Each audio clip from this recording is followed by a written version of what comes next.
अस्सलाम वालेकुम। आज हम बनाएंगे चपली कबाब। बाहर से क्रिस्पी और अंदर से बहुत ही ज़्यादा सॉफ्ट, नरम और जूसी और बड़े ही मज़े के कबाब बनते हैं। बिल्कुल सिंपल इंग्रेडिएंट से और घर के मसाले से ये कबाब रेडी होते हैं और बहुत ही ज़्यादा मज़े के होते हैं। दिखने में आपको लग रहा होगा कितना ज़्यादा मज़ेदार बना है।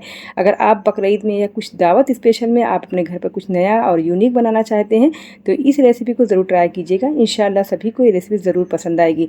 तो चलिए फिर बनाना हम शुरू करते हैं।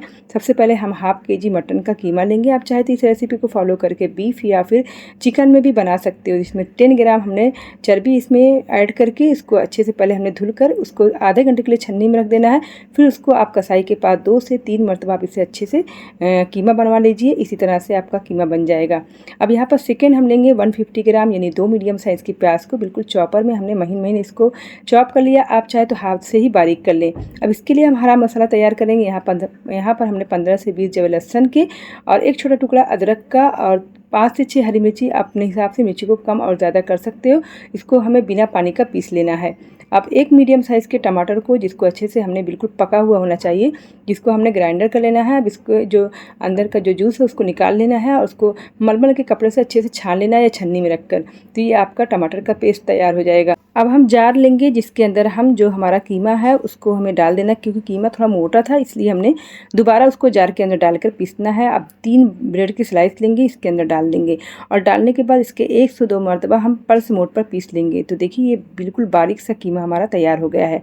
तो इसी तरह सारे जितने कीमे हैं इसी तरह से आपको करते जाना है। और जो ब्रेड की स्लाइस है वो 3 से 4 डालना है, ज़्यादा नहीं डालना है।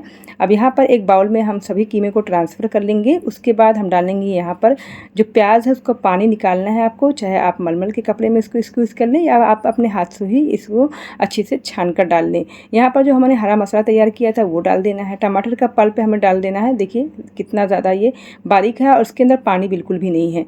तो सभी चीज़ों को डालकर इसी तरह से डालते जाना है। अब इसके अंदर हम शामिल करेंगे पाउडर मसाले, जिसमें हमें लेना है आधा चम्मच ज़ीरा पाउडर, आधा चम्मच हल्दी पाउडर और आधा चम्मच ही हमने ले लिया है घर का गरम मसाला। और जिसमें हमने थोड़ा सा इसके अंदर पिपली और कबाब चीनी, जो पंसारी की या फिर मसाले की दुकान पर बहुत ही आराम से मिल जाता है। इसमें कबाब का फ्लेवर बहुत ही अच्छा आता है।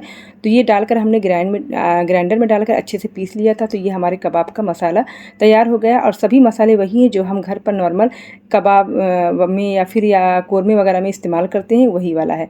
और उसके बाद 1 चम्मच हमने ले लेना है यहाँ पर कश्मीरी मिर्ची, 1 चम्मच धनिया पाउडर, 1 चम्मच हमें लेना है तीखी मिर्ची। सभी मसाले को डालने के बाद अब 1 चम्मच चिली फ्लेक्स, आधा चम्मच चाट मसाला और आधा चम्मच काली मिर्च का पाउडर डाल देना है। और यहाँ पर 1 मुट्ठी हमने धनिया लेकर यानी अक्की जो धनिया होती है उसको हथेली में अच्छे से मसल कर हमें डाल देना है। तो यहाँ पर सिर्फ उसको दरदरा हमें क्रश करके डालना है। और आधा चम्मच हमने लेना है स्याह वाला ज़ीरा। इससे बहुत ही अच्छा फ्लेवर आता है कबाब के अंदर। तो ज़रूर डालिएगा अगर आपके पास है, नहीं है तो आप रेगुलर जो ज़ीरा होता है जो हम घर में कौरमे वगैरह में इस्तेमाल करते हैं वही वाला ज़ीरा ले लीजिएगा। उसको अच्छे से हाथ से मसल कर डालना है। आधा चम्मच हमने अजवाइन डाल देना है और अच्छे से सभी चीज़ों को मिक्स करना है। जैसे हम आटा गूँथते हैं उसी तरह से हमें अच्छे से मसल कर गूँथ लेना है और उसे 2 घंटे के लिए फ्रिज में रख देना है। तो ये देखिए ये कबाब का जो बैटर है वो तैयार हो गया है। 2 घंटे पूरे लगे हैं। आप चाहे तो इसे ओवरनाइट या फिर जब भी आप 1 घंटे के लिए या फिर 1 दिन के लिए रख दें, जितनी देर तक रखेंगे उतना ही अच्छा हमारा कबाब बनकर तैयार होगा। अब देखिए यहाँ पर थोड़ा सा पोर्शन लेना है, उसको फैलाते जाना है। जब आप इसे रेस्ट देंगे तभी ये फैलेगा। अगर आप चाहेंगे तुरंत का तुरंत बनाकर इसको हम फैला लें तो बिल्कुल भी नहीं फैलेगा, वहीं जगह से वहीं रह जाएगा। तो ये सब बातें आपको छोटे छोटे टिप्स से आप ध्यान में रखकर अगर कबाब बनाएंगे तो बिल्कुल जो आपका कबाब है एकदम ये परफेक्ट बनेगा। अब इसको फ्राई करने के लिए हम तवा या फ्राई पैन में ही इसको फ्राई करेंगे, बाकी के इसको कढ़ाई वगैरह में नहीं फ्राई कर सकते हैं, क्योंकि जब आप इसको थोड़े से गहरे बर्तन में डालेंगे तो ये टूट जाएगा।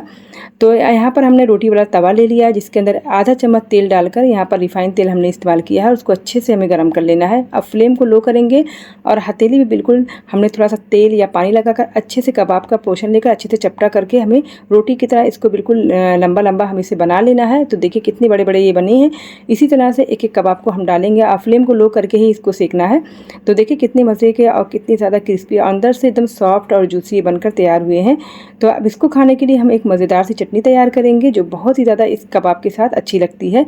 तो यहाँ पर 1 मुट्ठा धनिया और पुदीना का पत्ता ले लेंगे। 3 हमने हरी मिर्ची और 2 हमने गोल मिर्ची ली है। अगर आपके पास नहीं तो इसके हिसाब से आप ले लीजिएगा कश्मीरी मिर्ची। और 1 चम्मच या 2 चम्मच हम ले लेंगे यहाँ पर इमली का पल्प ले लेंगे। खट्टा आप अपने हिसाब से एडजस्ट कर लीजिएगा। आधा चम्मच हम चाट मसाला लेंगे, आधा चम्मच हम काला नमक लेंगे, आधा चम्मच हम रेगुलर जो व्हाइट वाला नमक होता है वो ले लेंगे और अच्छे से थोड़ा सा पानी डालकर महीन सा पेस्ट तैयार कर लेंगे। देखिए हमारी चटनी भी तैयार हुई। अब इसको हम डेकोरेशन के लिए थोड़ा सा हमने चिली फ्लेक्स डाल दिया। ये ऑप्शनल है, आप चाहे तो डालें, आप चाहे तो इसे स्किप भी कर सकते हैं। तो देखिए यहाँ मज़ेदार सी चटनी भी हमारे तैयार हो गई है। बहुत ही ज़्यादा मज़े की और टेस्टी सा हमारा जो कबाब है देखिए रेडी हो गया है। इसी तरह से सारे कबाब को हमें रेडी कर लेना है। तो मैंने अभी थोड़ा सा कबाब का जो बैटर बच गया था हमने रख दिया है साइड में, उसको फ्रीज में रखेंगे हम। 2 से 3 दिन के बाद भी इसे आप यूज़ कर सकते हो। तो देखिए मैं आपको कबाब तोड़कर बताती हूँ। देखिए कितनी ज़्यादा जूसी, नरम और बिल्कुल मुलायम और ऊपर से क्रिस्पी तैयार हुए हैं। आप इसे चटनी के साथ या फिर रुमाली रोटी के साथ या फिर पराठे के साथ ज़रूर खाइएगा। इंशाल्लाह आपको रेसिपी ज़रूर पसंद आएगी। रेसिपी को एक मरतबा ज़रूर ट्राई कीजिएगा। अल्लाह हाफिज़।